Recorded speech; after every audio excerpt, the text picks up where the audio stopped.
तुम्हाला माहितीये का, जसं आपल्या प्रत्येकाचं फिंगरप्रिंट वेगळं असतं तसंच प्रत्येक गायीच्या नाकाची डिझाईन सुद्धा युनिक असते. आणि याच सायन्सचा उपयोग करून गुजरात सरकार आता भटक्या गायींच्या मालकांचा शोध लावणार आहे, ते सुद्धा चक्क एआयच्या मदतीने. नक्की काय आहे ही भन्नाट टेक्नॉलॉजी सांगतो.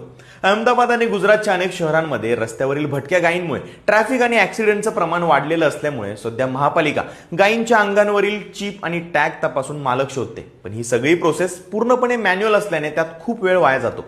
यावरच उपाय म्हणून गांधीनगरमधील एआय सेंटर ऑफ एक्सलन्सने एक असा डीप लर्निंग मॉडेल तयार केलाय जो थेट सीसीटीव्ही कॅमेऱ्यातून गायीची ओळख पटवेल. पण हे काम कसं करणार, तर शहरातील सीसीटीव्ही कॅमेरे गायीचे फोटोज घेतील आणि एआय मॉडेल ते फोटो रिअल टाइम मध्ये स्कॅन करेल. यामध्ये सगळ्यात महत्वाचा रोल आहे तो गायीच्या नाकाचा. प्रत्येक गायीच्या नाकावरील रेषा आणि ठसे वेगवेगळे असतात. यासोबतच गायीचे डोळे आणि चेहऱ्यावरील इतर खुणा स्कॅन करून रिअल टाइम मध्ये मालकाची माहिती समोर येईल. या मॉडेलमुळे आता मालकांना आपल्या गायी रस्त्यावर मोकाट सोडणं महागात पडणार आहे, कारण आता गाय रस्त्यावर दिसली की मालकाला दंड होणं फिक्स.